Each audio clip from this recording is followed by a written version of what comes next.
getting a final last view of Dragon before it returns to Earth, maybe in those bay windows, that cupola window we have on the International Space Station. Now, as we mentioned, Dragon is outside the keep-out sphere, and it is a little more than 500 meters away from the International Space Station. So we'll be looking for it to exit the approach ellipsoid coming up here in about 6 minutes. Yeah, right now, Dragon moving away just under 1 meter per second, or close to like 3 feet per second away from the space station. And as it really starts to get further and further away, that speed will pick up a little bit until we get into an orbit where eventually we will have our highest point of our orbit be about 10 kilometers below the space station. And coming up after that approach ellipsoid exit, we'll also have 3 more burns scheduled for today, so 2 more departure burns as well as a departure phasing burn.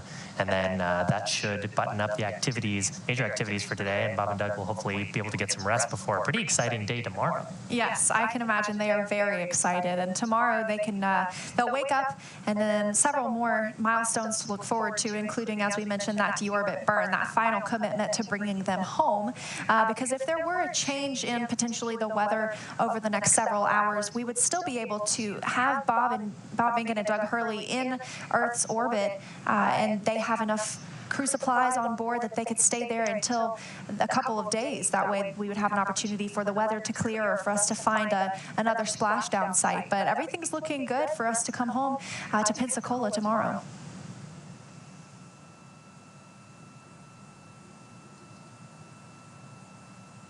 Right now on your screen, views of Mission Control. On the right-hand side, this team is Mission Control in Houston, and on the left-hand side of your screen is Mission Control in Hawthorne. Currently still in joint operations as we're still in the approach ellipsoid, and as we transition out of that 4-kilometer by 2 kilometer ellipse, we will transition mission authority to the mission director here in Hawthorne. While we've been in integrated operations and while we've been attached to the space station, any commands, any operations that we wanted to do on the Dragon spacecraft, of course, we're getting permission from the flight director in Houston to conduct those commands, because the flight control team in Houston really responsible for the health and safety of the crew aboard the International Space Station, as well as the safety and performance of the International Space Station. It's kind of wild to think about it. Sometimes I think about the International Space Station as a destination, but it's really a spaceship. And in fact, earlier this, I think it was about 2 weeks ago, the space station had yawed completely around by adjusting its orbit, and so it was flying backwards, so to speak. So it's a spacecraft just like Dragon, just bigger. Oh, definitely a spacecraft. It's actually an orbiting laboratory, and so while they were on board, we talked about some of the science that Bob Behnken and Doug Hurley conducted, and while they were there, they completed 114 hours, approximately, of scientific research aboard the International Space Station, and it's really amazing how much of that benefits life on Earth. The space station obviously is in microgravity, and that gives us an opportunity to test things and to look a little closer at phenomenon that we can't when we're here on Earth. And so the International Space Station has provided countless medical advances and technological advances for us over these past 20 years. And as we mentioned earlier, this is the 20th anniversary of the International Space Station this year. And so it's a big milestone. We'll be celebrating that later in November. And that means there have been people living in space continuously for 20 years. So that's quite a feat. I love that it's international. I love that this is just such a good example of how when we work together, we accomplish something that at one time no one could have ever dreamed of. Yeah, just reading some of the books by former crew members, I know they like to talk about the food aboard the space station and the sort of the international cultural events that they do between crews. They really consider themselves a big family, and those kind words that we heard between Bob, Doug, and the station crew as leaving sort of shows just how close they became over just a short period of time, just a couple of months. Of course, I'm sure they all knew each other pretty well from training in Houston. Yeah, there's something about being there with a common goal. And those are your family when you're there, you know. And so, of course, our astronauts get the opportunity to speak with their family pretty regularly because we want them to not get too homesick. Of course, they get a pretty good view in exchange. But But yes, so we actually are coming up very shortly now. It looks like about a minute until we exit that approach ellipsoid and joint operations end between Mission Control Houston and Mission Control Hawthorne, which is just right behind us. And again, that approach ellipsoid, a 4 kilometer by 2 kilometer by 2 kilometer imaginary ellipse around the space station, really designed as a marker as spacecraft, as their trajectories enter into the space around the space station. They need to coordinate their operations with the flight control teams at Johnson Space Center. The way that we do that is, of course, through the loops and the nets that we have. So on your screen, a shot of those 2 mission control centers, and also through a set of what we call flight rules. So both mission control teams will establish operating principles, philosophies, procedures, sometimes even going down to specific failures. For example, if a specific engine was failed, or if a certain attitude capability was lost, or even the state of the life support system on board the vehicle, they'll come up with go, no-go criteria that are very specifically analyzed.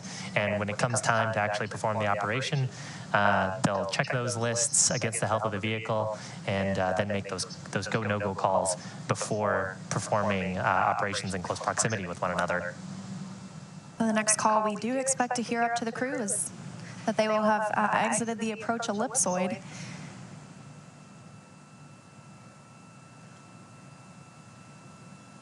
Everything occurring on time for Dragon.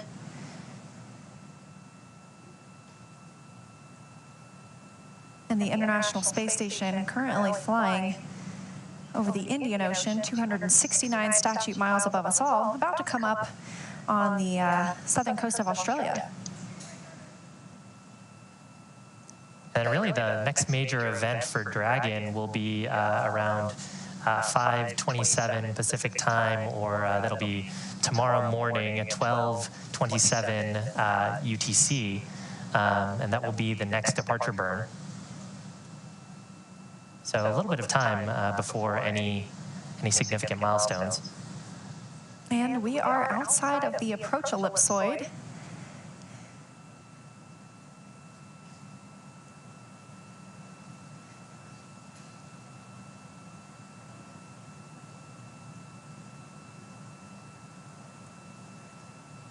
So now that we are outside of the approach ellipsoid, as we said, everything happening like clockwork today for their departure. Dragon SpaceX on the big loop. Dragon has exited the approach ellipsoid and is on a safe free drift trajectory. Houston will be taking down the big loop shortly, and expect ISS audio traffic to cease.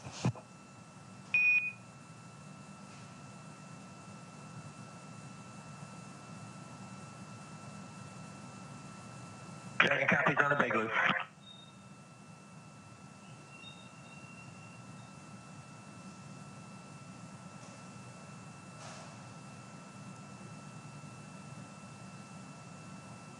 So with that exit of the approach ellipsoid, or the AE, that other imaginary three-dimensional ellipsoid measuring 4 kilometers by 2 kilometers, in the same family as the keep-out sphere, as we mentioned, that means that they are now 24 hours safe in a free drift trajectory. So if the spacecraft were to lose maneuvering capabilities, it wouldn't cross into the approach ellipsoid. We heard that call from the core here on the ground in Mission Control Hawthorne up to the crew aboard Crew Dragon Endeavour. The crew acknowledging that call. They typically do some comm checks on Dragon to ground when they transition out of the big loop. Of course, we heard those earlier while they were doing their suit doffing. Suit doffing, again, being where they remove their spacesuits, get out of them, and then they'll transition into something a little bit more comfortable, probably a polo and maybe just some pants. And really, they'll just be in a monitoring mode until the next major event, which is the depart burn number 2. That's scheduled for about 30 minutes from now. And that depart burn 2 will really increase the rate away from space station and start reducing both the apogee and perigee of Dragon's current orbit. And following that, there'll be an additional depart burn as well as the phasing burn. Coming up later on in today's broadcast, the phasing burn being actually a much larger burn than these 2 departure burns, on the order of 6 minutes. And so that departure burn 2 will be the longest one we've seen so far today, and that'll be a 43-second burn that will send Dragon down and lower its perigee, the lowest point of its orbit, to beneath the station. It'll move down and out in front at perigee. And so we can, on your screen, is sort of where we're conducting this burn. So depart burn 2 at the apogee, performing an orbital burn or imparting velocity to the spacecraft at the highest point of the orbit is actually the most efficient way to move the opposite end of the orbit. So in this case, because we want to bring our perigee, or lowest point of our orbit, down a little bit further, we're trying to conduct that burn at the apogee and get the most bang for your buck and most mileage out of that propellant. After they will have depart burn 3. That'll be a 41-second burn. So as we mentioned earlier, it's kind of like a co-elliptic burn, and it will keep Dragon always down below the International Space Station. Later tonight, we'll be looking for a phasing burn. That'll be the longest one we've seen so far at over 6 minutes. And it'll put Crew Dragon on the proper orbital path to line it up with the splashdown zone. And then eventually we will have our deorbit burn tomorrow. We'll see the nose cone close. We'll see the trunk jettison, and they will come on home looking for a splashdown tomorrow in the Gulf of Mexico, specifically at our Pensacola landing site. Yeah, the departure burn, taking a look at the data, expected around 10:48 Pacific time plus 7. Let's see, that would be around 5 o'clock in the morning or so. For GMT. GMT. And again, that's the last major burn plan for tonight. That'll happen right before Bob and Doug end up getting some shut-eye for the night. They'll get about 8 hours of sleep, and then tomorrow morning get a wake up from the core to get them started on preparation steps for the final burn of the mission, which will be that deorbit burn, and then hopefully a successful re-entry. I don't know if you heard, when they arrived on the International Space Station, Commander Chris Cassidy asked Bob Behnken and Doug Hurley how the ride was, and of course they said it was very smooth, and asked how if they got any sleep, and they said yes, they did get some sleep. So I'm hoping they get the same opportunity tonight that will leave them very refreshed and ready for their splashdown tomorrow, their reunion with their families, and tomorrow they will also arrive back in Houston. So they will fly back to Ellington Field, and that's part of the Johnson Space Center. It's where we do a lot of our astronaut training in the T-38 aircraft.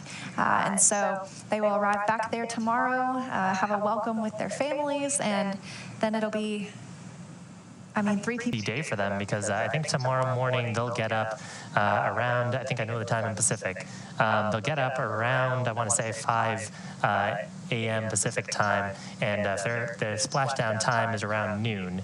And then if they're flying to their final site near Ellington Field, that's a pretty packed day considering they've been up that long. Oh yes, absolutely.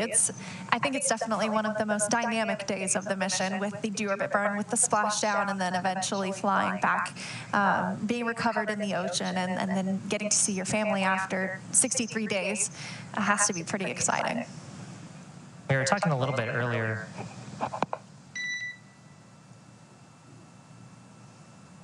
Looks like no call that time.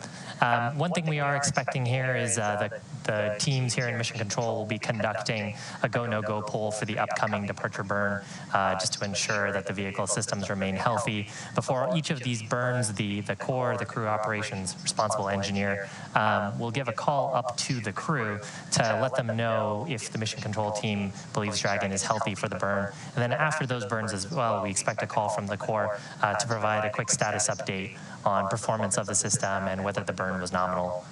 Some of the things we're looking for there are, of course, performance of the engines, as well as the amount of impulse transmitted to the vehicle. The navigation officer, of course, paying close attention to the amount of momentum transferred to Dragon, as well as the current orbit as described by onboard navigation sensors. So all part of the responsibilities of the mission control team. That burn expected about 25 minutes from now. That's 5:27 p.m. Pacific time, or about 12:27 UTC. 12 a.m., so 12:27 a.m. UTC. So we don't have a signal from Dragon at this moment, so we're not getting those views that we had earlier, but we are taking your questions. So if you're watching and you are on social media, specifically Twitter, feel free to use the hashtag AskNASA, and we will try to answer your question here on air.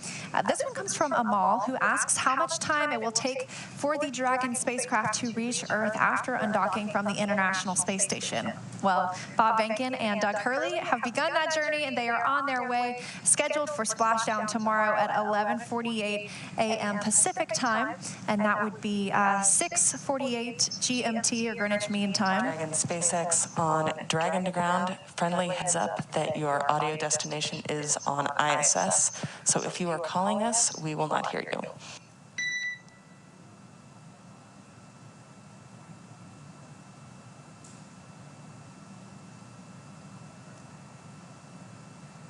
So, now with that splashdown tomorrow, it's looking like about a 19-hour mission for Bob Behnken and Doug Hurley from the time they undock to the time they splash down. Of course, that time can be brought in and made a little bit shorter for this mission. We opted to give them a 19-hour opportunity, and that gives them a chance to get some rest. And is it SpaceX, say again, for Endeavour? Yes, just wanted to give you a heads up that your audio destination was on ISS, but I see you've swapped that over to ground now. We just wanted to make sure that if you were calling us, we would hear you.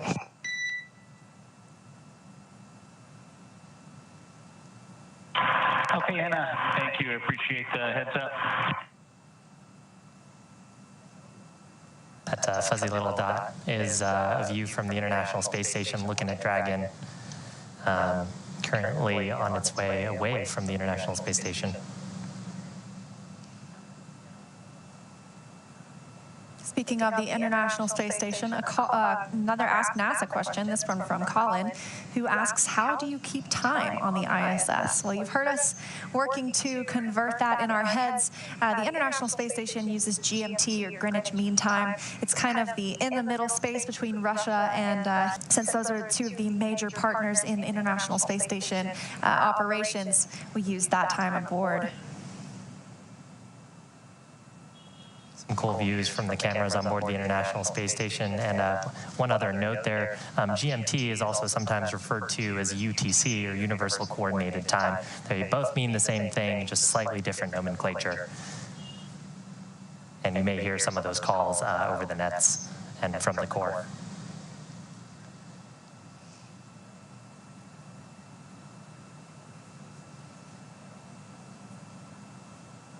It's now been 30 minutes since Crew Dragon separated from the International departure. Separation coming at 4:35 p.m. Central, 11:30 p.m. GMT. It has completed its first two departure burns, depart burn 0 and depart burn 1. And the next will happen in about 22 minutes. We'll be looking for depart burn 2. The astronauts, Bob Behnken and Doug Hurley, are now out of their spacesuits. They won't need to put those back on until tomorrow, just before the deorbit burn. So another question on social media right now lines up well with the view we have of Dragon. From Michelle, why is Dragon glowing right now? And actually, Dragon isn't glowing. What we're seeing is the reflection of the sun. So right now, both Dragon and the International Space Station, not in the Earth's shadow, and just from this view on the camera, compared to everything else being so dark in the background of space, Dragon is just coming out looking a little bit whitewashed, just from the exposure. So not glowing, but just seeing the reflection of the sun as we sort of adjust the white balancing.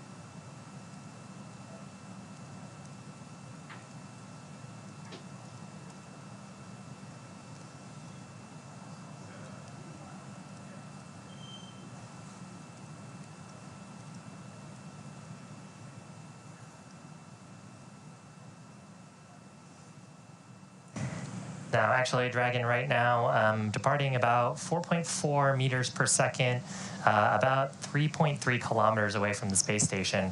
So what we're seeing on the screen is a view from the International Space Station, and Dragon about a 5K away, or not a 5K, excuse me. That would be a 5K if it was in miles. About 3.3 kilometers away from the space station. Now, we got a question from Lucas on what the main differences are between the Draco thrusters and the other burners. And I think what Lucas is referring to here is the Super Draco thrusters. So Dragon has two types of propulsion systems on the spacecraft. We have 8 Super Draco thrusters that live in those pods on the side of the capsule. Those are only used, for launch escape. So they're pretty powerful thrusters that if we were to experience an anomaly during the ascent portion of the mission, then we can pretty much use most of our propellant to accelerate away from the Falcon 9 launch vehicle. We actually had a demonstration of that during our in-flight abort test that preceded the Demo 2 mission. The Draco thrusters are actually much smaller thrusters, and we have more of them. We have 16 of them around the vehicle, 12 of them around the service section of the vehicle that we actually have been using for all of these departure burns. And then we actually have a set of 4 of them that we refer to as the forward bulkhead Draco thrusters that are right around the forward hatch. They use a propellant called nitrogen tetraoxide as the oxidizer and monomethylhydrazine as the fuel. And those are what are known as hypergols. So if you squirt them together, you get fire.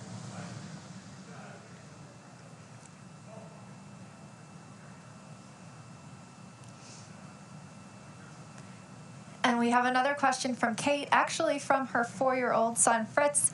Hello, Fritz. He would like to know if the astronauts on the space station can feel how fast they are flying on the space station or Dragon. And if not, why not? It's interesting if you think about it. The way I like to describe it is if you're sitting in a car, and let's say the car is going 60 miles an hour, you don't necessarily feel like you are going 60 miles an hour because you're essentially part of that vehicle as it moves. And so, of course, you would notice if it stopped, but as the astronauts are inside the International Space Station and it's constantly moving at 17,500 miles an hour, they do not feel that speed. And when they're outside the space station, they don't feel that speed either because there's no wind for them to feel as it moves around the Earth. Yeah, so really if they were to feel, that's part of the fun of microgravity. Gravity is still acting on anyone who is in orbit or not, but it's really a matter of you're in a state of free fall while also your spaceship is in a state of free fall.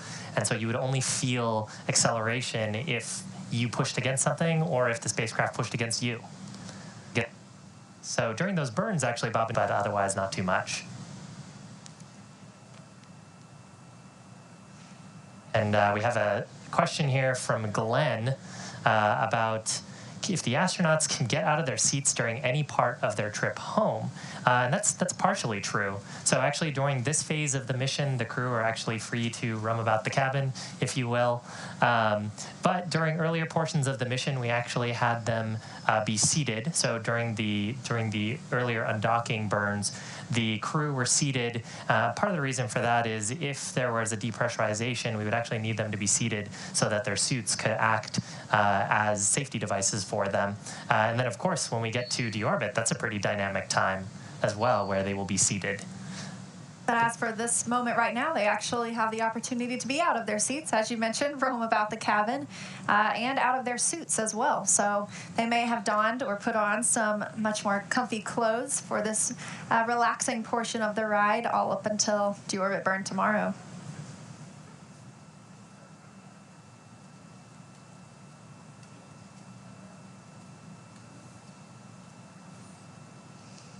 So if you're just joining us, Dragon is on its way away from the International Space Station.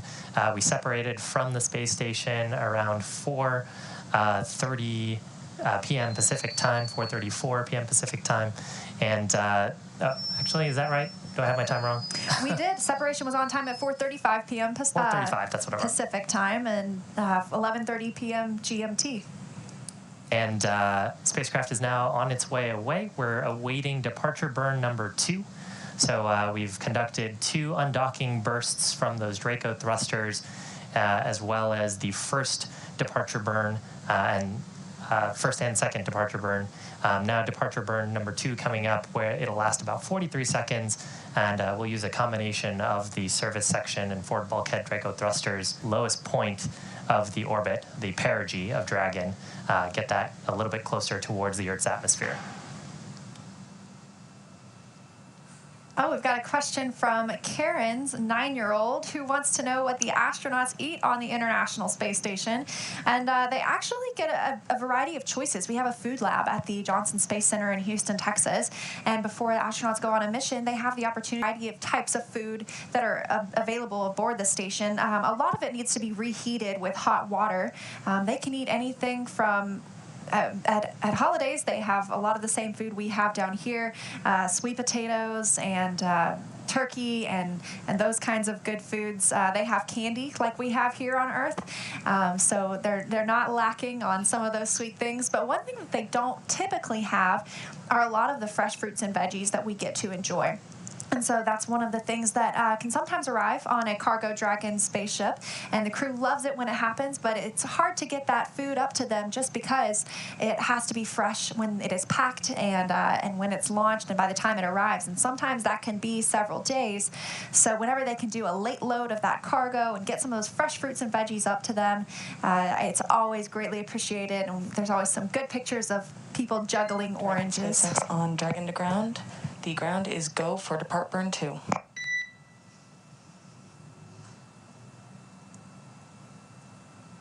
SpaceX, we copy go for depart burn 2.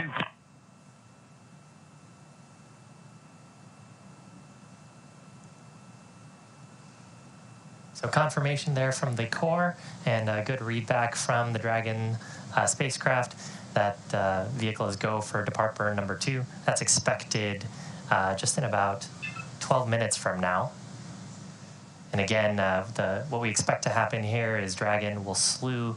That's just a term for adjusting its orientation or attitude. So there'll be a few Draco pulses to adjust the orientation of the spacecraft, and then we'll use a combination of those forward bulkhead and service section Dracos to perform this burn. Burn's expected to last about 43 seconds, and that really just that little of impulse because of the orbital altitude we're at will lower the perigee to our desired target, and then the burn after that will get us into our holding orbit below the International Space Station, where we'll be about 10 kilometers below space station before performing that final departure phasing burn for the afternoon. And this is the third of those 4 departure burns. As you mentioned, this one lasting about 43 seconds. Depart burn 3, which is scheduled to be at 6:14 p.m. Pacific time, or it looks like 1:14 a.m. GMT. That would last about 42 seconds. So that'll be the next burn until we have the phasing burn later this evening, and then it'll be time for Bob Behnken and Doug Hurley to get a little shut-eye. Before that, of course, they'll get a chance to have a meal aboard the space station, or a meal aboard Dragon. They've got plenty of food and water on board the spacecraft, of course, for the expected trip of this mission, which would have them landing tomorrow. They really have like meal ready to eat on board the Dragon spacecraft. We actually have a question here from the Denver OG. How many G's do they experience on reentry? So G's here referring to the gravitational force that they'll experience from the reentry forces. Took a look at the data earlier from the Demo 1 mission, as well as some of our simulations, and we're expecting the crew to experience somewhere around 4 to 5 G's during reentry. A lot of that will actually happen when the chutes deploy. Then on the way up, I believe they experienced on the order of 3 to 4 G's during Falcon 9's ascent. So nothing too far out of family for the crew members.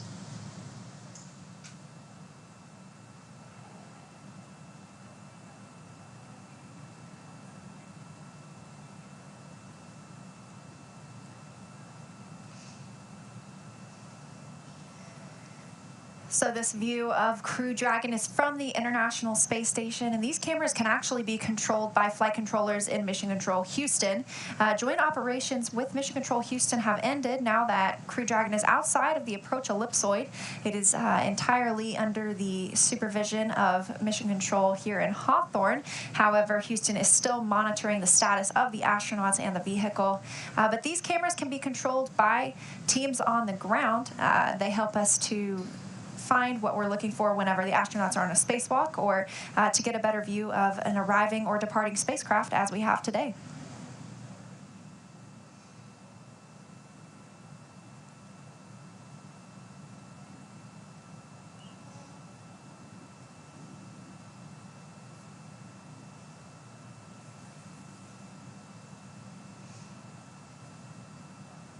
Crew Dragon looking pretty small compared to how we saw it just even 40 minutes ago. Just before undocking, you can see the trunk there near the top of your screen, and then Crew Dragon's capsule down at the bottom, and that's the only portion that will return tomorrow and splash down in the ocean.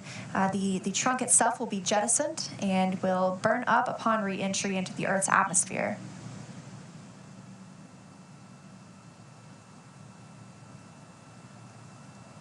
So we got another question from David Hernandez about if the Dragon crew vehicle will be visible from Earth. There were actually some really cool photographs when the ISS had passed in front of the sun while Dragon was attached, and you could actually make out on those photographs from a telescope the silhouette of the Dragon vehicle. I think right now, if you had a telescope pointed at the right direction, you might be able to see it, sort of depending on whether the sun was behind the vehicle or not. But definitely not visible with the naked eye. So definitely need some help from a telescope. And your telescope would have to be set just perfectly because Crew Dragon is still moving very quickly.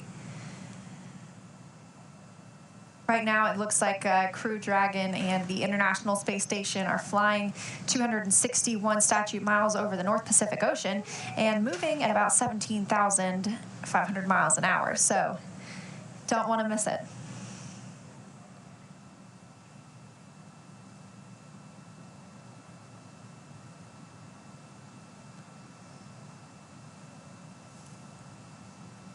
So we have a question from Supermom HK fan, actually from their 5-year-old. Why does the rocket need a heat shield? And in this case, I mean, Dragon technically it does have rockets on board, although we usually refer to it as the spacecraft. But Dragon has a heat shield on board to handle the intense heat from reentry. So as Dragon hits we really use the atmospheric drag to slow down the spacecraft. And as the Dragon spacecraft hits into that part of the Earth's atmosphere, it'll actually compress the air and form a plasma at the base of the heat shield. That plasma is very hot, very, very hot from the friction and compression. And they'll reach at approximately 3,500 degrees Fahrenheit on the outside of the vehicle. That's probably not uncommon for Bob Behnken and Doug Hurley, considering they both live in Houston. They're probably used to pretty hot temperatures outside, but they'll be nice and cool inside with air conditioning, as anybody in Houston, Texas knows is a necessity. Yeah, actually, when we get to that phase in the mission, ground controllers here in Hawthorne will do a check on the internal temperatures, potentially run some cooling, because before we get to that phase, we'll actually detach the trunk, and with that goes our ability to radiate away heat. So we'll actually do some pre-cooling on the cabin and flow some nice cool air to Bob and Doug during that pretty toasty portion of the mission. And a cool little glimpse right here, you can see Crew Dragon and the nose cone open, and that will remain open until after the deorbit burn tomorrow. They'll be using those forward bulkhead thrusters to make that burn. It'll be the longest that we see throughout the return home to slow Crew Dragon down enough to drop it out of orbit and bring it back into Earth's atmosphere. It'll then close after that burn, and it also serves as some protection for the vehicle upon reentry. Yeah, it protects those navigation sensors on the top of the vehicle, the ones that we were getting those cool infrared camera views of the space station with, and what we also use for relative navigation when we're in proximity ops with the station. All of those underneath there. And actually, just coming up in about 4 minutes from now, we'll get a brief glimpse at those forward bulkhead Dracos. They'll be used during this next burn, departure burn number 2. Again, expected to last about 43 seconds to bring or reduce the perigee, get that a little bit lower. So we'll be looking for that burn at 5:27 p.m. Pacific time, or 12:27 a.m. GMT. That is the time zone the astronauts have been used to when living aboard the International Space Station. But now that they have departed, they will begin shifting their time zone back to life on Earth and back to that of Houston, Texas, which is Central Time. Got another question here from Kevin Shannon about who the core is and what their role is in astronaut and vehicle health. The core is a position here in Hawthorne Mission Control, very similar to the Capcom role at Johnson Space Center. Stands for Crew Operations Responsible Engineer. And really, they are responsible for understanding all of the procedures that the crew run, as well as looking out for the crew and providing them updates on the status of the vehicle. They synthesize information from the other mission controllers, as well as think ahead to things that the crew will need to know to conduct their actions on orbit and transfer that information over the comm loops. So we heard a bunch of that earlier. I think on the Capcom side, that role has traditionally been an astronaut, although that may not be the case these days. It was at one time solely astronauts who held that capsule communicator position. Nowadays, it does not have to be. It's always, though, someone who has extensive knowledge of the vehicle or of the space station or of the task at hand. So at one time, it was always an astronaut because they do have that experience in that vehicle, but now it can be any other very experienced individual. We got another question from Dylan, who asks, I believe I heard you say there's no up or down in space. Can you explain that? Well, it's when you're in microgravity and you can orient yourself whatever which way, there's not really the same up or down as we have on Earth. I'm standing on the floor right now, but when you're on the International Space Station, that floor could also be where some of the research racks that you're working on are located, and so you just flip upside down to get better access to them. So there's not necessarily an up or down because there's that gravitational pull is not as strong there in microgravity, and so direction really goes out the window when you become an astronaut on the space station. Of course, orientation is still very important, so we have frames of reference defined for the spacecraft. If you noticed, when we were showing views of Dragon attached to the space station, the nose cone was up, so to speak. Dragon fits to the pressurized mating adapter in a very specific way. So the guidance officer and the prop systems officer and the team here are, of course, understanding the orientation of the vehicle, but up or down is sort of a relative sensation. And we are about a minute and a half away from departure burn 2. And this one's going to bring Dragon, it's going to lower Dragon's perigee, or the lowest point of its orbit, to below the space station. We've had Dragon above the space station at this time, but it'll be bringing it back down and in front of the space station's orbit. So it'll be a 43-second burn.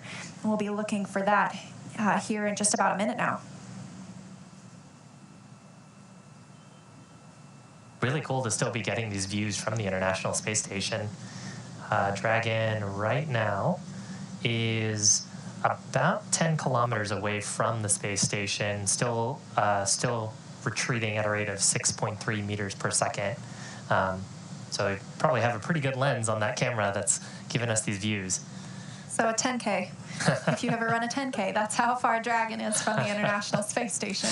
And they've made pretty good time, too. They separated about at 4:35 p.m. Pacific, 11:35 p.m. GMT. So under an hour for their 10K so far.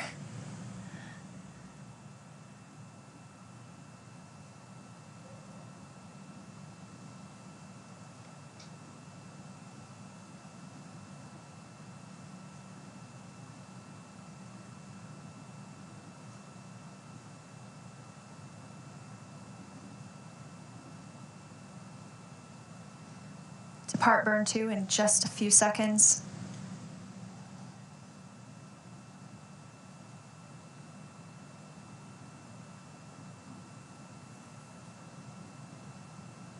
And the burn has begun. We'll be looking at a 43-second burn using a combination of service section thrusters and thrusters on the forward bulkhead, which is the area of the nose cone, or that the nose cone would be covering when it's closed.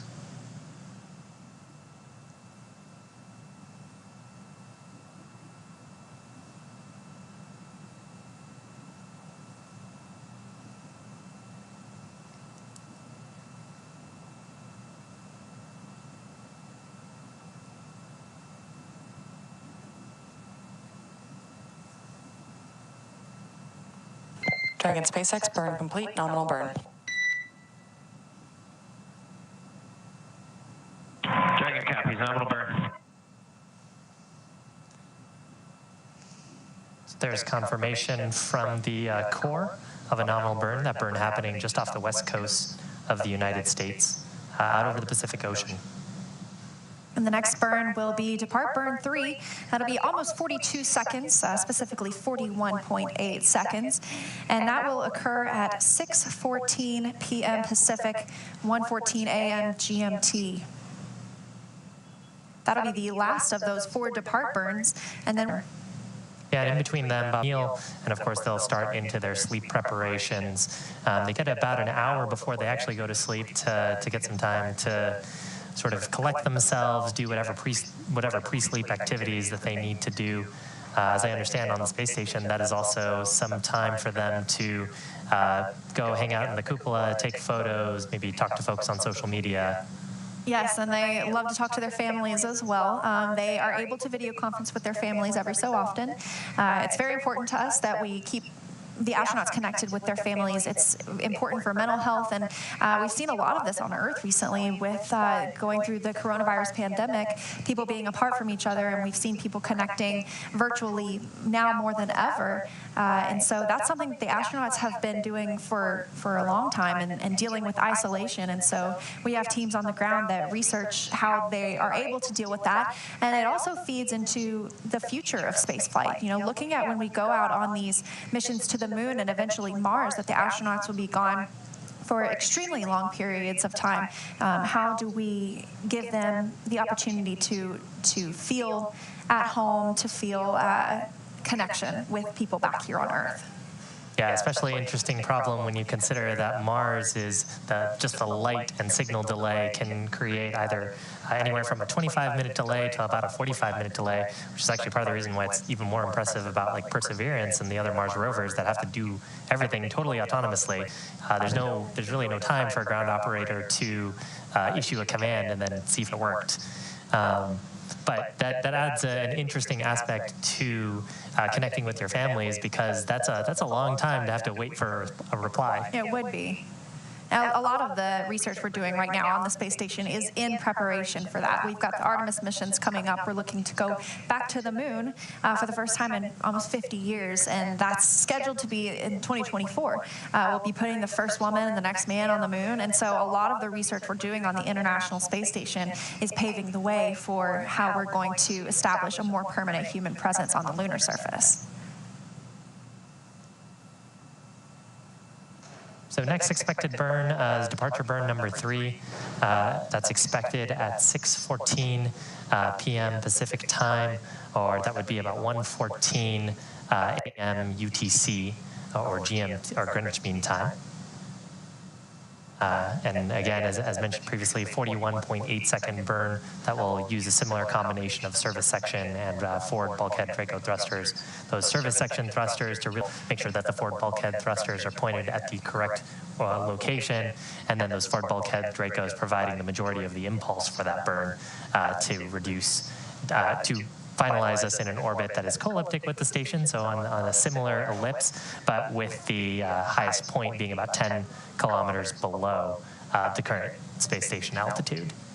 And speaking of those forward bulkhead thrusters, we have another Ask NASA question. So a reminder, if you are watching on social media, on Twitter, go ahead and use the hashtag AskNASA. Send us your question, and we'll see if we can get that answered on air. So this one's from Gary. He wants to know why the nose cone can't be closed now, and it's because we're not done using it yet. That won't be closed until tomorrow after the deorbit. We've seen those first 3 burns now accomplished, and looking forward to departure departure burn 3 coming up next, and they will once again use those forward bulkhead thrusters that are located under the nose cone. So don't want to cover those up just yet, but it will be closed prior to reentry. Yeah, another note there is there's also a number of navigation sensors beneath the nose cone that help Dragon know where it's pointing in space, and also help it communicate with those tracking and data relay satellites. So not only is it for those burns, and we have a couple of big ones left before this mission is complete, but also to help Dragon know just where is it around planet Earth. We've got a question from Hurricane Force, who asks, how can kids work toward being future astronauts or work with NASA? That's a great question, and I will give some advice that the astronauts give. I've always heard them say to pick something that you love to do, because the path to being an astronaut is very, very difficult, and it requires a lot of studying and learning and growing in your field, and so that's much easier to do if you enjoy what you're doing. And so typically we would encourage you to pick something in the science, technology, engineering, or math career or field, and then pursue a career there. And then we have astronaut applications open every few years or so. We pick just around a dozen astronauts to come and go through 2 years of training, which will set them up for readiness of future missions. But working with NASA has a lot of different career opportunities. Obviously, I work in communications, and so NASA needs people to help tell the story. So even if maybe STEM is not necessarily your thing, you can still have a great part of NASA and be part of the NASA family. I think the best piece of advice I've heard from crew members and otherwise is to stay curious. And if there's something that sounds really interesting to you, don't take someone else's word for it. Go do your own research, stay curious about it, go learn about it, and you will probably become the person who knows more than anyone else about it. That's a real good way to get to work on cool things like this. Well, this is an interesting question, and I'm not sure I know the answer to it. This is a question from Lucas the Hunter. What does space smell like? You know, I personally haven't been, so I haven't had the opportunity to try it. But I've heard a few different things from the astronauts. One has said it smells like burnt cookies or burnt steak. So the common theme there is it smells a little like something that burned. So, like I said, I haven't gotten to try it out. Dragon SpaceX, no rush, but please let us know when it is okay to come back on board with video.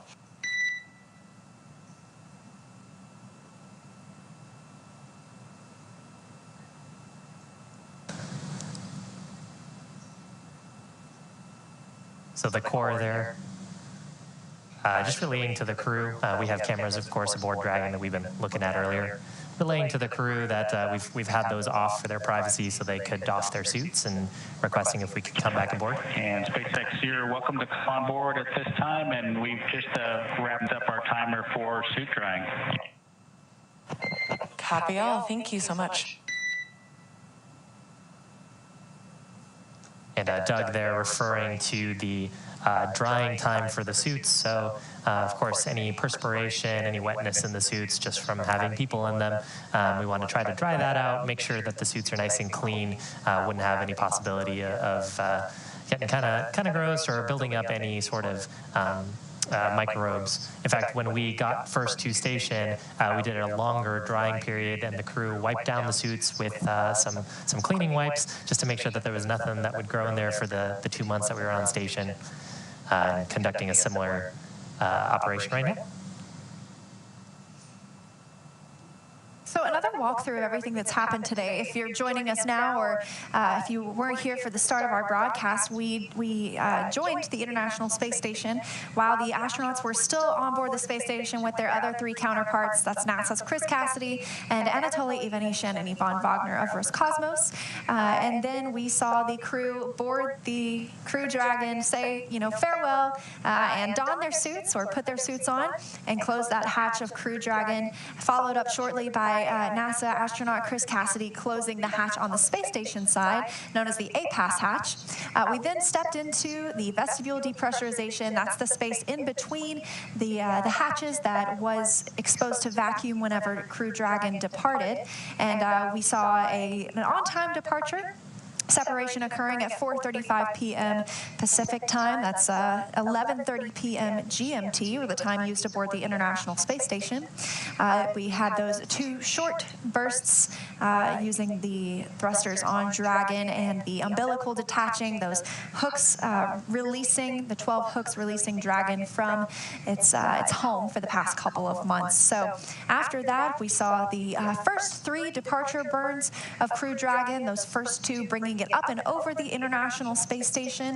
The astronauts were then able to take off their spacesuits after that burn was completed, and then we just saw departure burn 2, which has lowered Dragon's perigee and brought it down below the International Space Station at all times. So next up for us will be departure burn 3. We're looking for that at 6:14 p.m. Pacific, 1:14 a.m. GMT. Been a pretty busy day for Bob and Doug aboard Dragon. They managed to. There's actually a view of inside the cabin. So Bob and Doug out of their spacesuits. You can actually see one of their spacesuits. It's that sort of white and gray item on the left-hand side of the screen. And then it looks like that might be Bob on the right-hand side of the screen. And we're looking at a view. You can kind of see the cargo, so the seats in front of them. Looks like they've got a spacesuit in the way of this camera. But beneath the seats, they've got some storage room where we've got about 150 kilograms of cargo. A lot of that, more than half of that actually, is scientific experiments and samples coming from the the research program aboard the International Space Station, which is, of course, a national laboratory. You actually had a number earlier. I think Bob and Doug combined had done 114 hours, approximately 114 hours of science in the lab while they were on the International Space Station. And of course, that doesn't count towards the upgrades that were completed outside with those battery changes that enable us to keep going further. But yes, it of course tripled the amount of time we were able to do, because that's the U.S. lab. And Chris Cassidy was, prior to the arrival of Crew Dragon, doing all this work on his own. And so having Bob Behnken and Doug Hurley come on board for a couple of months really expanded the amount of scientific research that was conducted during that time.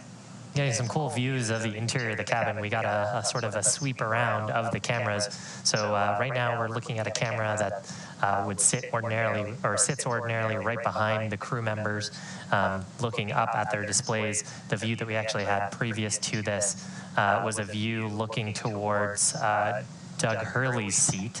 And actually, when on the uphill portion of the mission, we got a quick tour of the interior of Dragon from Bob and Doug, and they gave us some insight and a quick tour of the cabin. And it looks like Bob just putting his suit away in his suit storage bag, suit drying complete. They were wearing those suits earlier, just in case they needed to. The suits really for their protection if there was a depressurization or a fire in the spacecraft. Now that we're past some of those dynamic moments close to the space station, the risk of one of those events is pretty low. The suit storage bags, though, of course, will be kept in close proximity, so if there were any sort of anomaly later on in the mission, Bob and Doug could quickly get into them. And pretty cool. They're actually pretty much a single-piece design. They can be put on within less than 15 minutes. As we mentioned, I think you made a good call. It looked like a polo and some khakis to me, so they're now out of those suits and able to relax until before the deorbit burn tomorrow. Probably a lot of Velcro on those as well, I'm guessing. I know on space station side, they tend to have a lot of Velcro on pretty much every surface. Yes, it's interesting. The astronauts use Velcro on, their pant legs will have strips of Velcro, and anything that they work with, their spoon or some, like their drink bags might have a little spot of Velcro on the other side, so that way if they need to put it down, they can't really put it down, and they don't want it to float away and become lost in the recesses of the vastness of the International Space Station, and so they can just tack it to their little Velcro spot on their little pants leg. And you might wonder how something would float away. A couple of things. One, it's really hard to impart something with no force.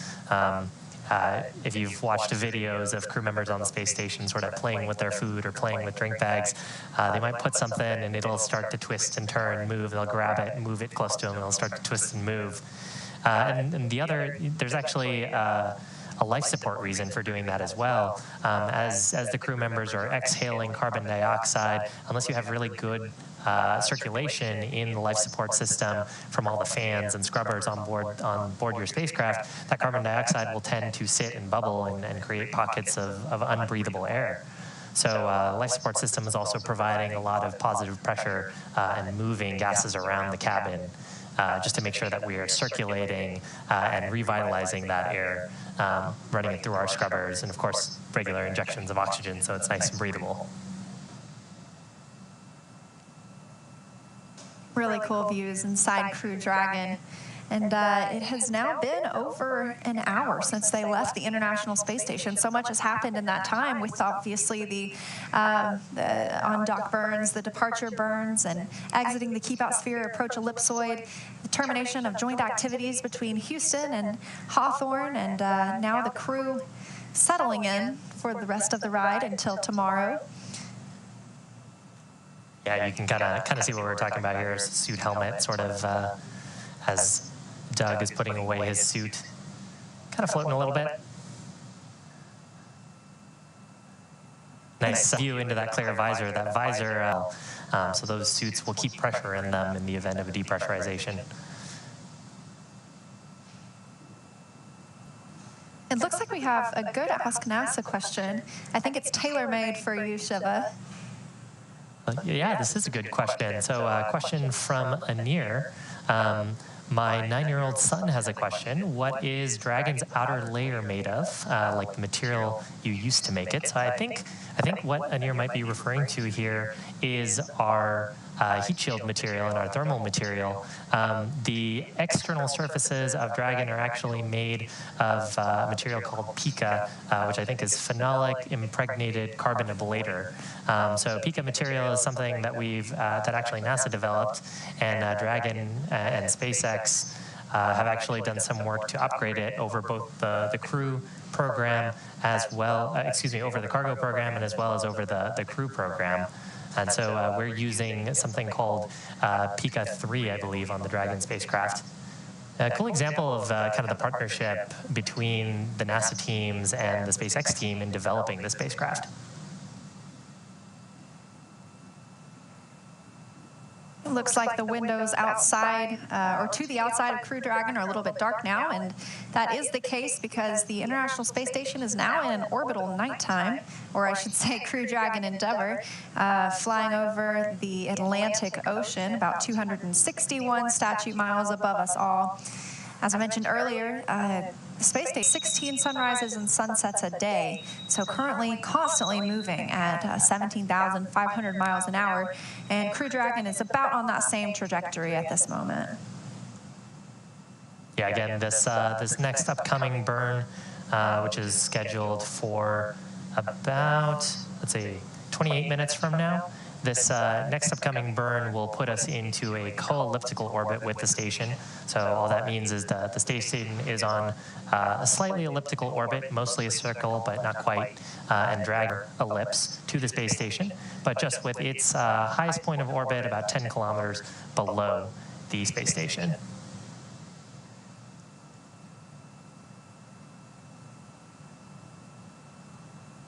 Right now it looks like we're flying right over the middle of the Atlantic Ocean, just off the, well, not quite just off the coast, west coast of Africa, but off the west coast of Africa.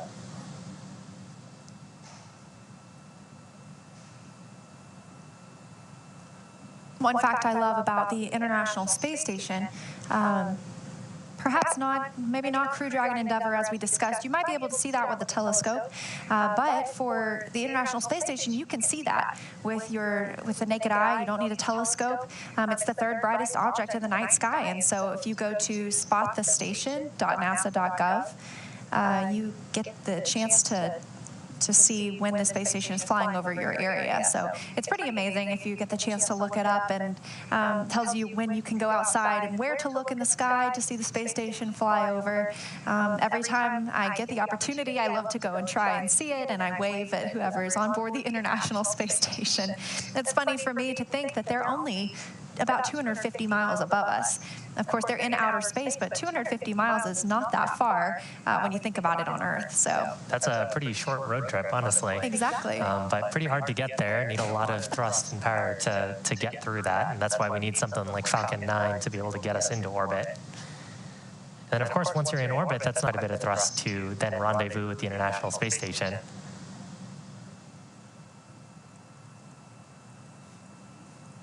Got a question here from Anna about how the crew can configure the capsule for sleep. So can the crew turn off the lights in the Dragon capsule to sleep?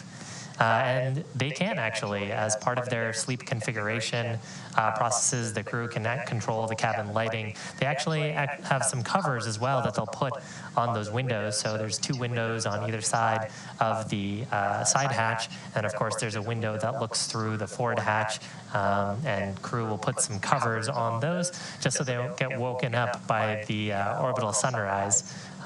Right now, I believe, as you mentioned, we're currently in orbital nighttime, so a little bit dark in the cabin without those lights. It would really mess with your circadian rhythm if every 45 minutes you were getting a bright flash of light for 45 minutes.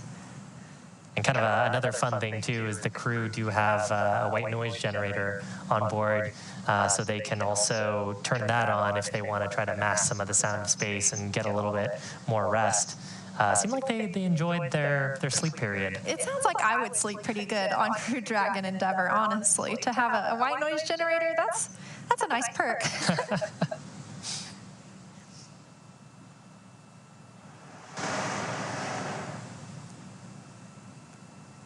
So this might be a question for you, Leah. Can you actually see fireworks from the International Space Station? You know, I'm not positive about fireworks, but one thing you can see is lightning. And so that makes me think that fireworks might be visible from the International Space Station, in which case I can't help but wonder if maybe they got a real show about a month ago for 4th of July. But yes, they can see lightning on the International Space Station, and especially it's just amazing to see the photos they send back of the forces of nature. I can't remember if it was Bob Behnken or Doug Hurley this morning that posted a picture of Hurricane Isaias, and, you know, it just looks like a monster on Earth. Luckily, moving away from our landing sites, though, that was actually one of the concerns for the flight control teams. We were monitoring the weather, checking if Hurricane Isaias was going to move into the Gulf of Mexico or whether it was going to move up the eastern seaboard into the Atlantic. And until we had some certainty on that, we actually didn't have our go decision for undocking. Luckily, the storm does seem to have picked a direction and is moving up the East Coast, so hopefully everyone is staying safe out there. But that does open up the opportunity for a landing site pretty close to Pensacola, and that's the primary landing site, and there's a backup landing site actually near Panama City, also off the coast of Florida. And this was no rush to come home today. This was really the beginning of opportunities for Crew Dragon Endeavour to bring Bob Behnken and Doug Hurley.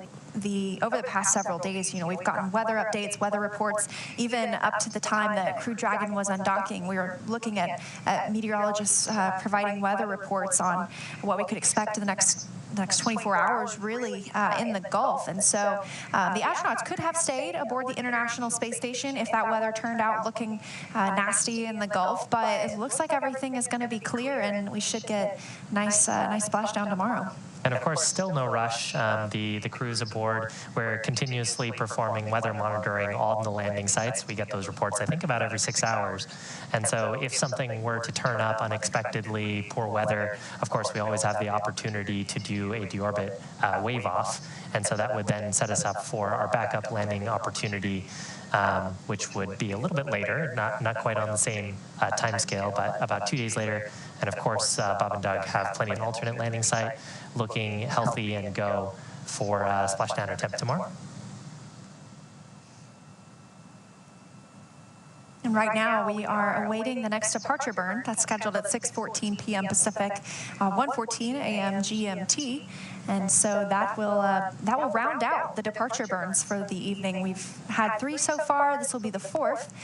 and that has brought Dragon out of the keep out sphere, away from the approach ellipsoid. The first two took Dragon up and over the station, and then this next one brought it underneath, and then the last one will circularize Dragon's orbit, and it makes it roughly co-elliptic with the space station. We saw it burn like this on the way uphill as well. And it's interesting you mentioned that this is the fourth burn, but it's called Depart Burn 3. And actually, we saw a little bit of this on the way in. So there are 3 hold points and a hold 0, 1, and 2 on the way to the International Space Station. All of those depend on the distance that you are from the space station. So it can be a little bit confusing when you consider the nomenclature here. Part of it is sort of the counting scheme. Part of it is also, are you at that point that is known as hold 0, hold 1, hold 2. So Depart Burn 0 being that first burn that we conducted, and then the Depart Burns 1 and 2 we saw earlier today, getting us out of the approach ellipsoid. And then Depart Burn 3 being our fourth burn of the day, if you don't count those 2 undocking burns that we saw.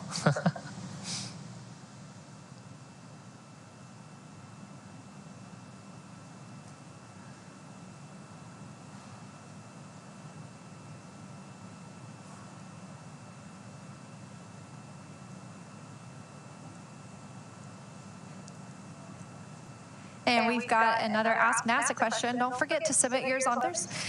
So they want to know how many times a day the International Space Station flies. It is a very, very fast orbit. They see as around Earth. It is a very, very fast orbit. They see 16 sunrises and sunsets a day, so we make an orbit almost every 90 minutes. So that's a sunrise or a sunset every 45 minutes.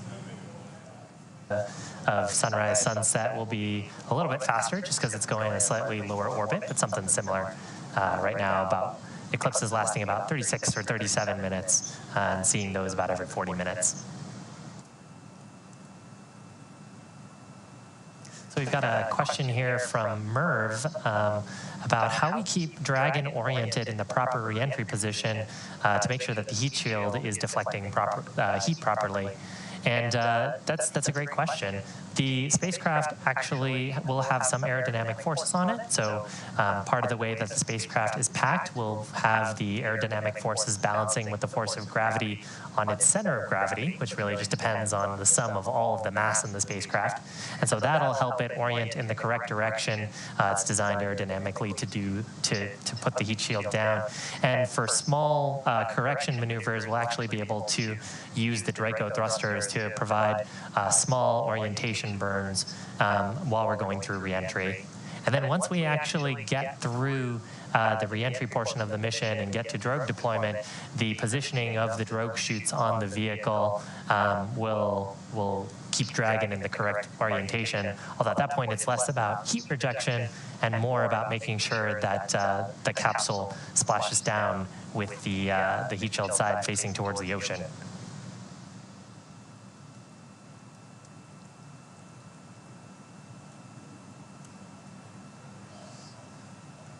Another question from Daniel, wondering how late into the reentry can you change the landing site? So the landing site is determined based on a lot of criteria, anything from wave height to wind speed, making sure that we give the astronauts the most safe location to splash down. And so if for some reason at this point we saw that Pensacola site that we're targeting tomorrow was starting to look like maybe a no-go area, we already have backup sites identified. And so even though Crew Dragon has already departed and already conducted its first few burns, it's not really committed to one site until its deorbit burn tomorrow.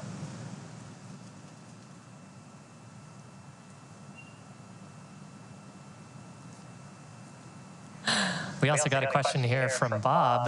If either of us were asked, would we go to the space station? Absolutely.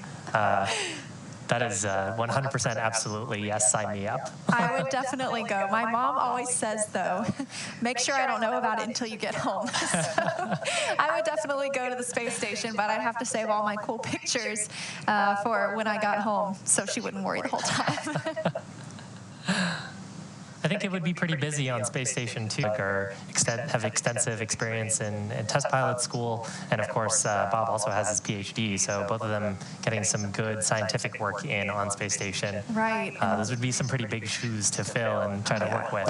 Of course, a lot of that science, or all of the science, is developed by researchers here on the ground, and so the astronauts are really the hands in space that make. So when that science returns tomorrow in Crew Dragon, it was just loaded this morning. That'll be delivered back to those researchers, and so it's really enabling not just our priorities for what we want to research in the International Space Station, but it is the national lab. So we have payloads of all kinds that arrive for research on the space station. Yeah, and actually, kind of a fun thing there, and actually segues pretty well to this next question from Andy. So where does the Dragon capsule get its electricity from? So we were talking a little bit about the cargo aboard. Some of that cargo is in freezers, and it's sitting in a set of cargo pallets right underneath the two middle seats. Those cargo pallets actually receive power from the spacecraft, and the spacecraft receives power from solar cells that are on the trunk.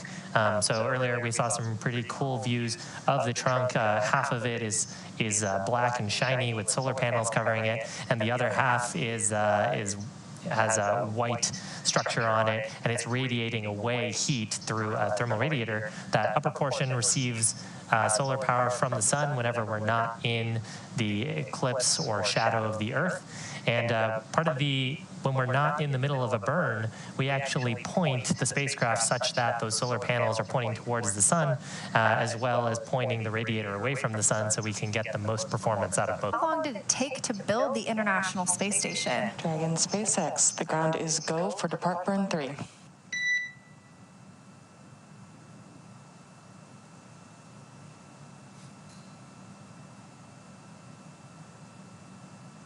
Copy, Anna, go for depart burn 3. Thank you.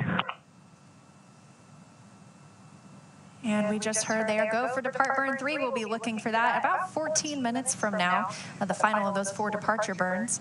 But back to our question, how long did it take to build the International Space Station? The first element for the International Space Station was launched in 2018, or in 1998. So we celebrated the 20th anniversary of the first element launch in 2018. But people started living full-time on the International Space Station in 2000, as we mentioned. So this marks the 20th. But, you know, even now, pieces are continuing to be added to the International Space Station. There will be a new scientific airlock that arrives later this year. A few years ago, we saw the arrival of the BEAM module, which is the Bigelow Expandable Activity Module. It's helping us test out future habitable zones for deep space exploration. And so it was launched flat, and we had it expanded, and it's still aboard the International Space Station. And I think that Bob actually got to check it out last week. So that's pretty cool. Yeah. So the International Space Station it continues to grow in a way. And of course, that caps a little bit of habitable space. So anytime you've got a visiting vehicle aboard, if there's room in there, I'm sure you can go hang out if you need a moment of privacy. And the International Space Station is field, which is one reason it makes it so easy to see from with Earth. But the habitable space inside is that it's equal to about a 6-bedroom house, also the same as a Boeing 747 aircraft. So that's about the amount of space that the astronauts have to live and work inside. Of course, you have that entire space, though, but it's not covered in equipment. If you were imagining a 747, you'd only have the part that you could walk on, but because of microgravity, you can really take advantage of the ceiling and the floor, because there isn't really a ceiling and a floor. And no assigned seats.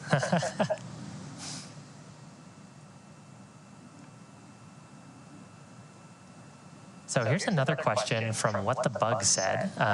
Appreciate the explanation of the core role, but who is she today? Listening in feels like she could be Anna Menon, who so impressively took the reins in May. Is it? And yes, actually that is. That is Anna Menon. She handled the docking portion of the mission. earlier in May. Actually, part of the way that the mission control shifts are structured, each of the shifts practice every portion of the mission. So every console operator is capable of performing a phasing burn or a departure or a deorbit opportunity if an emergency required it. But specific shifts focus on portions of the mission so they can be the most prepared. So Anna is on the shift that focuses on proximity operations. That includes the docking portion of the mission and the undocking portion of the mission. And we'll actually see a few other folks today who operated during the phasing portion on the back in May, who will be bringing Bob and Doug home through entry, descent, and landing.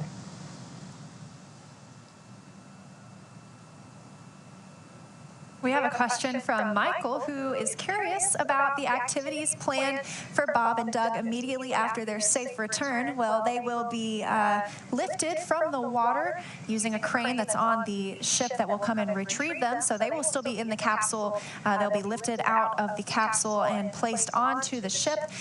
Once they are on the ship, they will actually be lifted.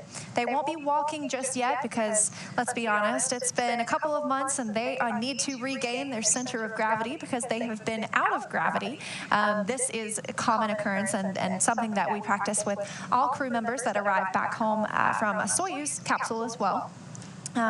Additionally, they will be landing on the water, and so even somebody who is well accustomed and has been walking on Earth their whole life sometimes needs to gain their sea legs, and so the capsule, they will be taken to have some medical checks, as we always do with our returning crew members, just to make sure that they're feeling well and they can share any of their concerns, and then they will be taken to by helicopter back to Florida, and then eventually they will board a plane and head back to Houston, Texas. So home sweet home, all by tomorrow evening.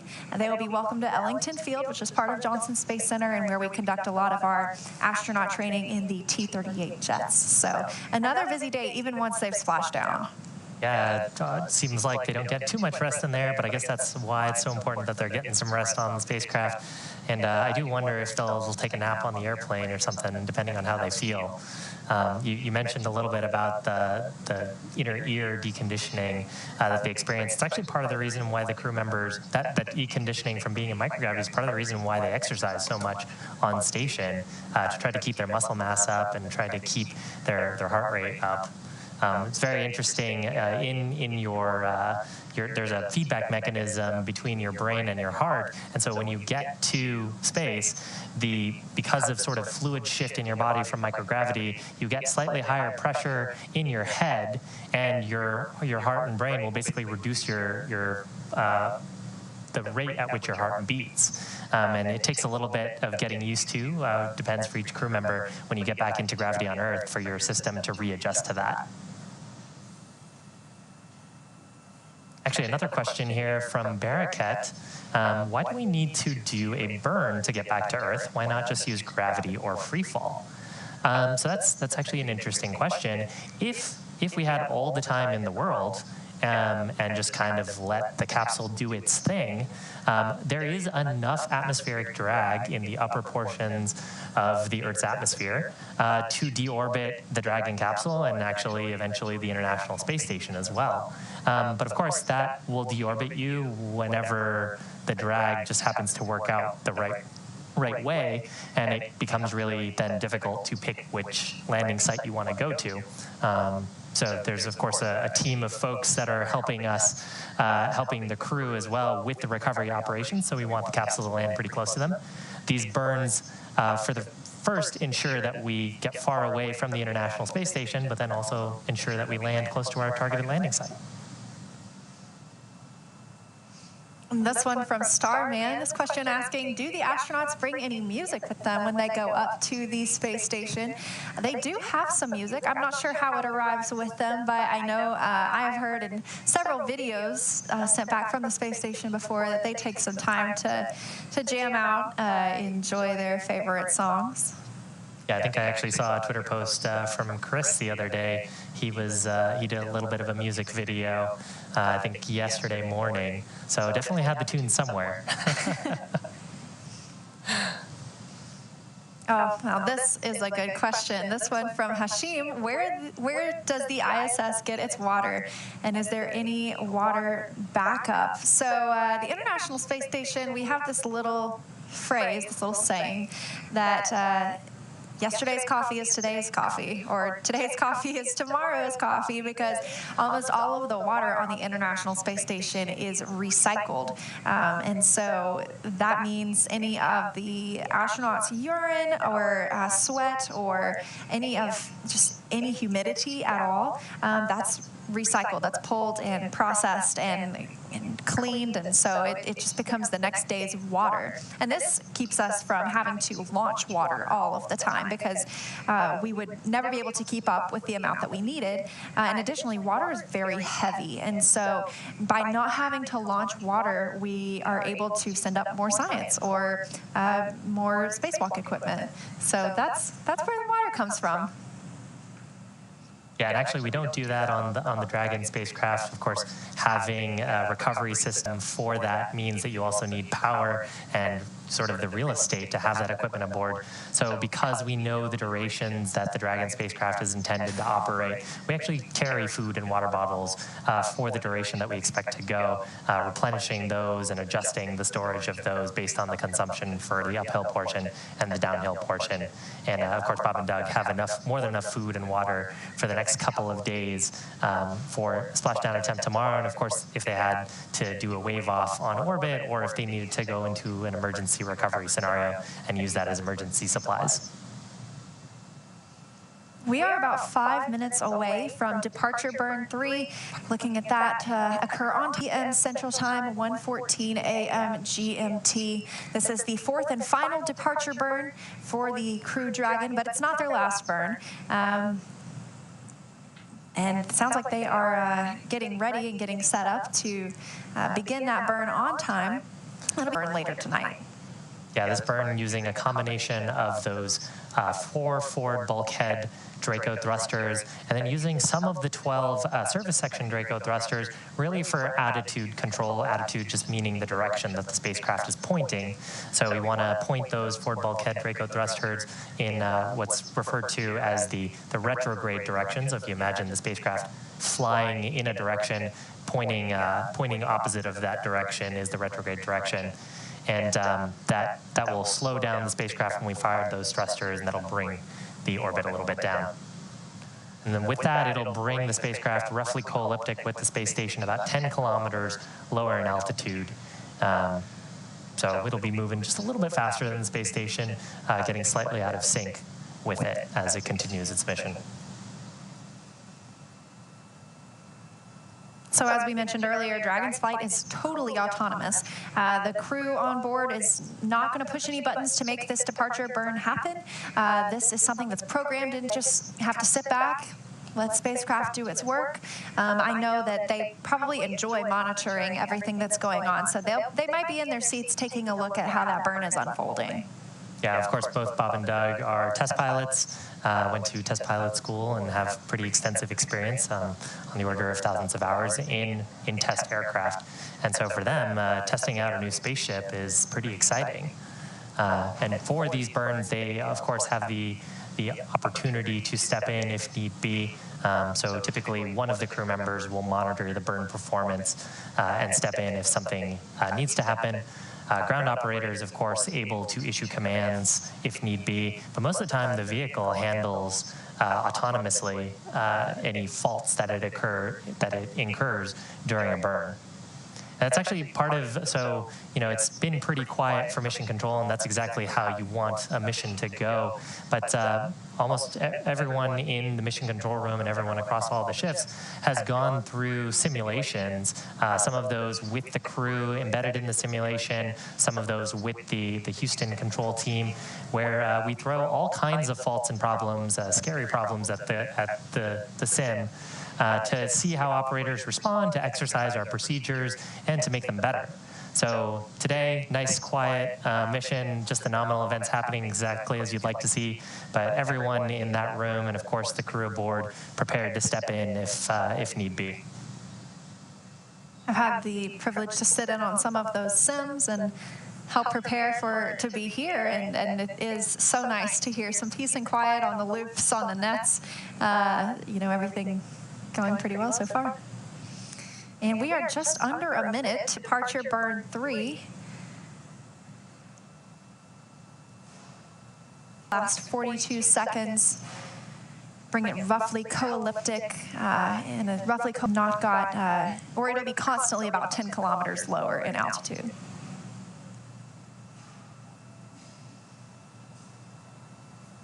Once that burn occurs, we'll also expect some words from the core to the crew, acknowledging how the burn went and sort of next steps after this.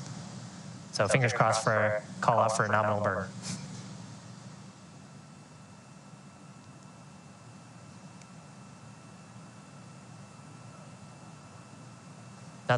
It's worth noting what some of the other folks in mission control are doing during a burn.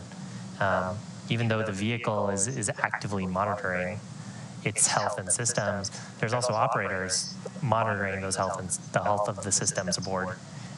Notably on burns, the systems officer will be checking performance. The officer will be doing analysis on the burn performance, as well as what Dragon reports its current attitude, velocity, and orientation are.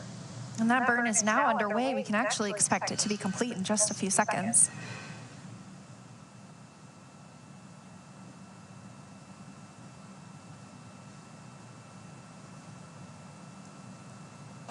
Dragon SpaceX burn complete, nominal burn, and at your convenience, I have 3 additional items for you.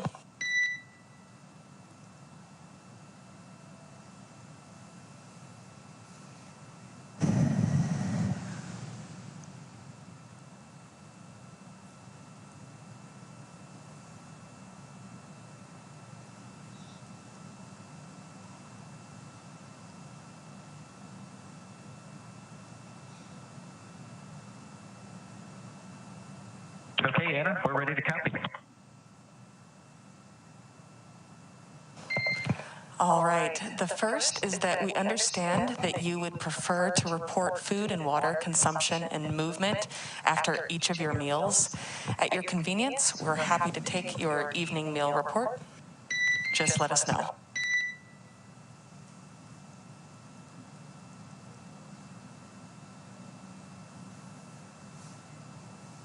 Okay, copy that. We'll give it in a few minutes. Sounds great. The second item is that we have some updates for your tablet timeline. It'll take me a few minutes to talk you through them, so when you are ready to copy those, let me know that too.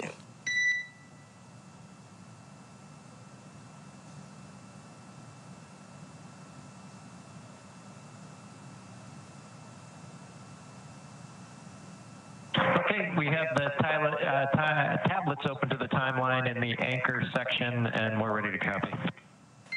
Copy. So on your day 1 primary timeline, please scroll to crew pre-sleep day 1, and I am requesting that you add 30 minutes to the 6 continuous events, beginning with crew pre-sleep day 1 and ending with GSC collection entry.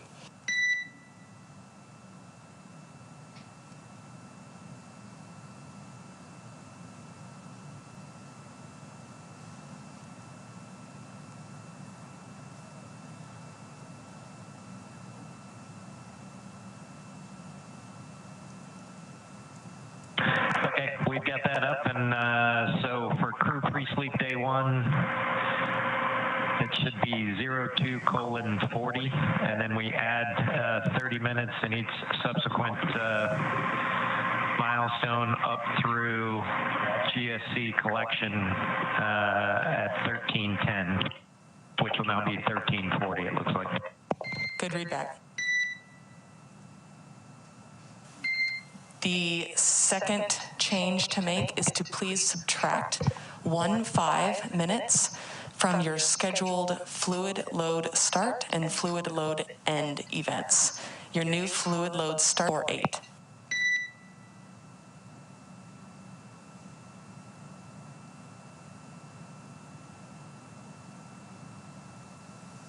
Okay, Okay, copy. 14 start, and we'll change that.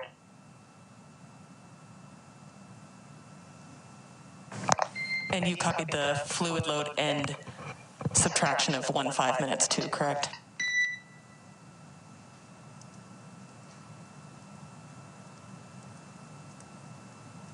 We copy. Start and end, minus 15. Perfect. All other entries in your day one primary timeline should be good to go. For your day one alternate timeline, all burns are within approximately 15 minutes of accuracy. Should we find ourselves needing to take advantage of that timeline, we recommend tagging up at that point to update all the details, but if you have an alternate preference, please let us know.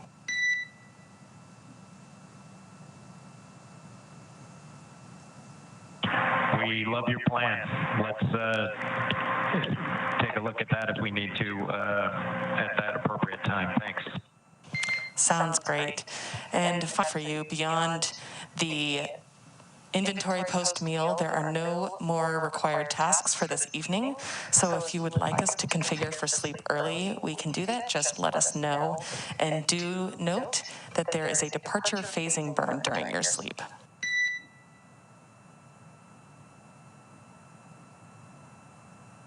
Yep, we saw that. We'll get the inventory to you in a few minutes, and then probably once that's complete, we'll start working our way towards configuring for our sleep period. We copy all.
So we heard some words there from the Corps talking up to the crew, talking about adjusting the timeline. So the crew actually have a set of tablets aboard that has a copy of the timeline. And of course, as we are conducting burns during the mission, there might be slight adjustments based on the actual performance of the vehicle. And so some of those timeline adjustments getting made to the crew's schedule, they have the ability to insert those adjustments from the Corps call-ups. And to make sure that they are in sync for when events are expected to happen. It's been a really long day for the crew so far. Very productive, obviously. They got up and loaded the last bit of cargo, that cold stowage science research cargo, into Crew Dragon. And then just before we went live today, they had the final weather briefing, and everything looked good in the Gulf, and so a pleasant surprise based on how things have been trending the past few days. But it looks like Hurricane Isaias is going to stick to the east coast of Florida and leave a clear space for us to land in the Gulf tomorrow. But Dragon to ground with the food inventory. And I am ready to copy.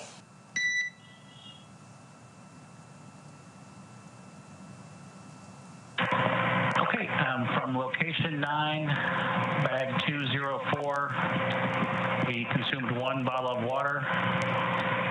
From location 10, bag 208, we consumed 1 bottle of water. From location 11, bag 317, we consumed 1 dinner. And from location 12, bag 321, we consumed 1 dinner. I copy 1 water consumed from each bag 204 and 208, and 1 dinner consumed from bags 317 and 321. Thanks for the report.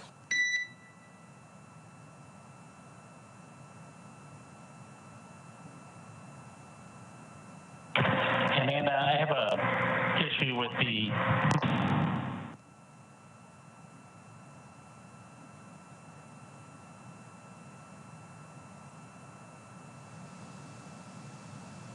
So cool. Got some words there from the Corps, just giving us a quick check-in on their supplies. Timeline. It just started. I had a functioning timeline, and now I don't. And Dragon SpaceX, we lost you perhaps through some blockage through part of that call. Can you repeat, please?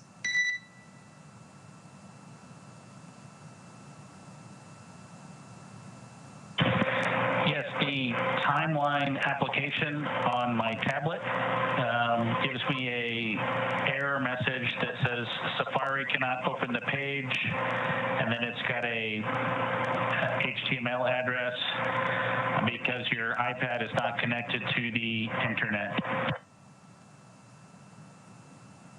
And can you confirm that Wi-Fi is off and airplane mode is on?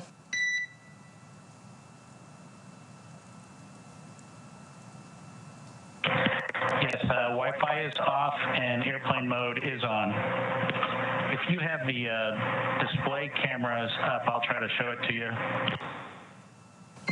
We will take that. We are coming up on a ground station pass, and we have the display camera up.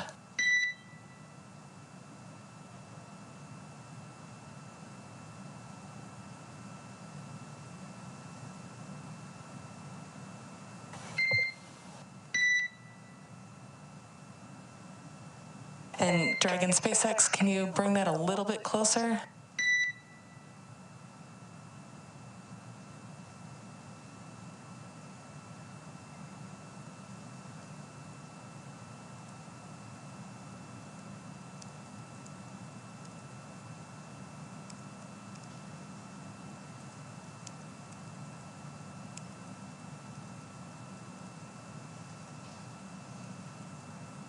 Dragon SpaceX, we got a good image of that. Thank you.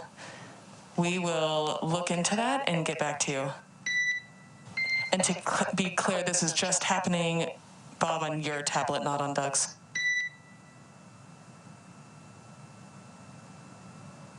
Yeah, it's just happening on my tablet. I did have a fine timeline before, but when we started investigating to set up to load the changes that you just just read up to us, it went to that page instead of the timeline that I had before.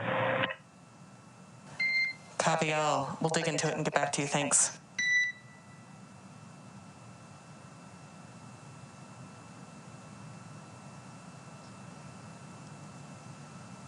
So that was the Corps checking in with the crew aboard Crew Dragon. Bob Behnken and Doug Hurley reporting. Bob Behnken's trying to monitor his timeline and having a little glitch, but they're working it out on the ground.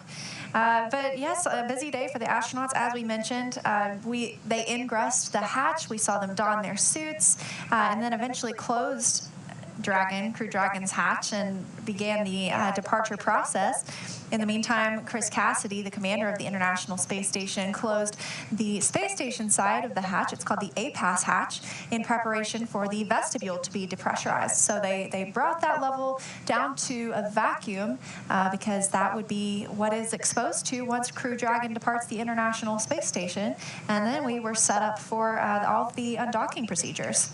Yeah, of course, during that process, there was also a leak check of the suits. Bob and Doug were suited up while we underwent vestibule depressurization, and they were also suited up when we did the first of the 2 departure burns.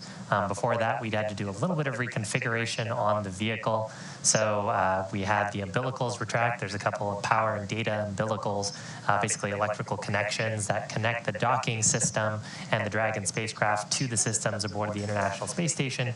We stopped providing power through those, retracted those umbilicals, and then along the vestibule there's a set of 12 hard capture hooks.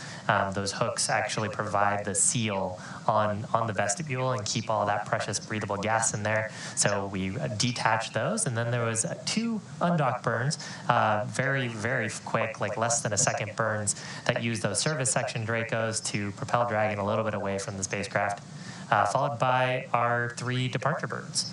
Yes, and all of those burns were conducted nominally, and all of them conducted on time. Everything has been like clockwork today for Crew Dragon, and so with all of those 4 departure burns complete, the next will be the phasing burn. But the crew, as you saw just a moment ago, a view from inside the cabin, they are now outside of their suits. They're able to kind of relax. There they are. It looks like Bob Behnken there monitoring and maybe even troubleshooting that little glitch he saw while monitoring the timeline. But everything moving smoothly for Crew Dragon, and in the background there you can see Doug Hurley looking out the window. Let's see, the International Space Station is currently flying over Australia, just came up across the coast, and I'm sure it's a great view. So Crew Dragon is not too far from them because now their orbit is roughly co-elliptic, meaning they stay about 10 kilometers beneath the space station at all times. Yeah, so Dragon right now just coming up on the west coast of Australia, and looks like they're in an orbital daytime, which you can see, and you can actually kind of get a sense for how bright it would get in the cabin without those window shades. One of the next activities that the crew will get is an opportunity for some rest. They'll get 8 hours of sleep in the Dragon capsule. And so when they do that, they'll put on some window shades just to make sure that they aren't getting that bright light from the reflection, well, from 1, directly sunlight entering through the windows, and 2, from, I'm sure, and ground team's actually coordinating with the crew a little bit, so we've been hearing regular calls up from the Corps, the crew operations responsible engineer, up to the crew about burn performance, upcoming milestones and events. We had the crew give us a little bit of an inventory of their supplies, let us know that it looks like they got through a meal on board. And actually, that's kind of an interesting thing to talk about. So we were talking about location 9 and 23 and a couple of other locations. Dragon looks like a very, very clean vehicle on the interior, but actually behind a lot of those panels are actually stowage locations. You can actually see a couple of those here on the right-hand side of your screen. You can see that there's some stowage areas behind those panels. So ordinarily those panels stowed inside, we've got bags designed by the SpaceX team that fit inside of them, and then inventory of supplies, water, medical supplies, of course crew personal supplies, and food. Looks like right now Bob getting some great snaps of Australia. I'm pretty excited to see what those turn out to Yeah, look like. absolutely. I've been very impressed with their photography skills while on board the International Space Station. And astronauts, before they depart for the space station, actually get a little bit of a photography class from our teams at Johnson Space Center. So it helps them determine a target and how to frame it, because Earth observation is a really important part of some of the research that we do. As we mentioned, it looked like earlier Doug Hurley was able to get a picture of Hurricane Isaias, and we've seen, you know, land changes over the years from the International Space Station, tropical storms and hurricanes, and so it's an important part of what we do aboard the space station by doing those Earth observations. And of course, also getting some opportunities to look at the heavens as well. We got some cool photos earlier of Comet Neowise from the International Space Station above all of the atmospheric distortion that you would see on the ground.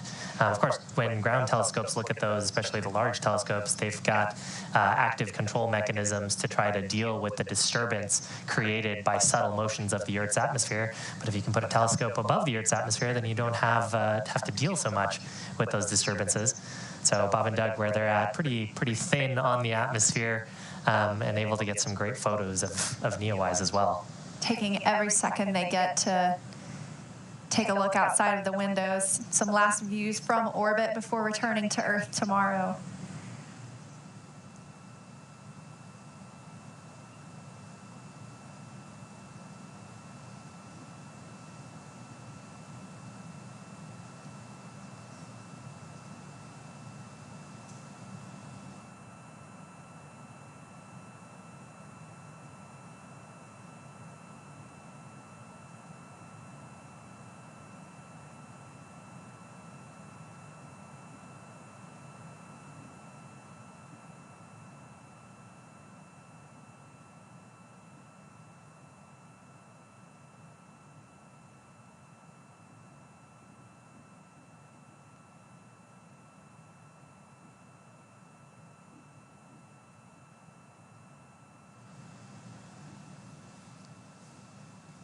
So Bob Behnken and Doug Hurley are riding right now in the Crew Dragon Endeavour. Not a lot scheduled for the next few hours except their crew sleep period, which will come up at, let's see, well, they'll get a pre-sleep opportunity to conduct any of those nighttime routines they might have at 7:40 Pacific, and then they will go to sleep about an hour later.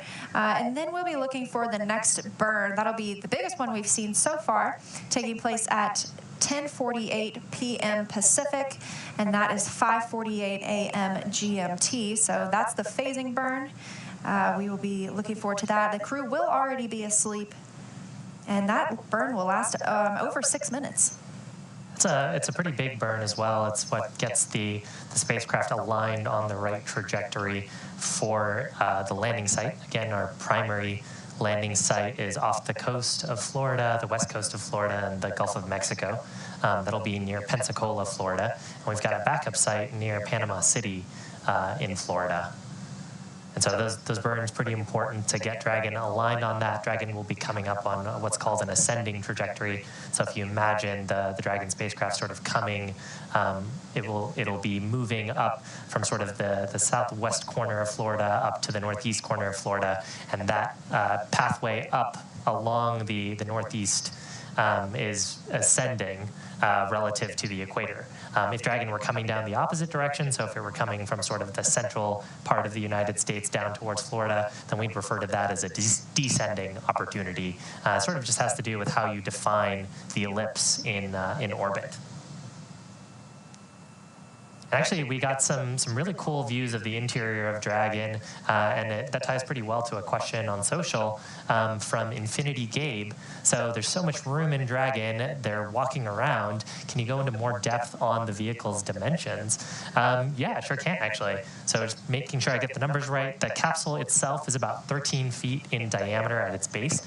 And actually going up to the top of the nose cone, it's about 16 feet. The nose cone is actually pretty big. So I think it's about 4 feet for the nose cone. All of that is not necessarily habitable space. Below that is the forward hatch, and then you've got sort of the bulk of Dragon. The interior volume of the vehicle is 326 feet cubed, about, so 9.2 meters cubed for our metric friends. And there's plenty of space in there. I hear it can get a little bit crowded when you've got 4 crew members in there, but of course you can use the entire volume. And this question from Julia asking if the crew gets jet lagged when they land. You know, it's going to be interesting. They've tried to sleep shift their schedules as much as possible today so that they are awake and able to monitor these major dynamic parts of the mission, the burns and things like that. So today they woke up at about their normal time, but in the middle of the day they got a 3-hour nap. And so later tonight they will take an 8-hour sleep period. Getting the opportunity to get well rested before tomorrow. They won't get a nap tomorrow on Crew Dragon before splashing down. But I'm not sure if they get jet lagged. I'm sure that there's some amount to get used to when your time zone changes that much from GMT to CT where they're going in Houston. Well, I also wonder how much the adrenaline probably kicks in for them because they've been training for this for a while. Actually, earlier this week, we had an opportunity to do what we refer to as on-orbit training, so giving them a brief refresher about what to expect during the deorbit opportunity. Of course, both Bob and Doug underwent a tremendous amount of training with the teams here and a number of simulations, but they've been on space station for 63 days, about 2 months. And so that refresher on what calls to expect, what their responsibilities are, what the ground is expected to do, and what kinds of actions they might be required to take during the descent portion of the mission. Always good to get that refresher. Dragon, of course, is a completely autonomous spacecraft, so hopefully all Bob and Doug will need to do is enjoy the ride back down. And here's a question from Amy's kiddo, Ben.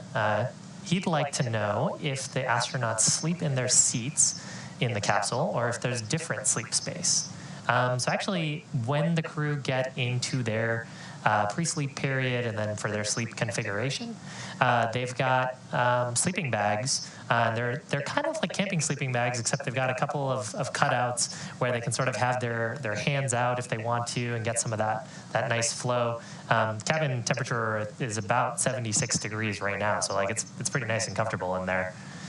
So they'll stow those either in the seat buckets or actually they can stow and secure their sleeping bags below the seats over the cargo and kind of spread out and get some space. But from what I hear, both options are pretty comfortable.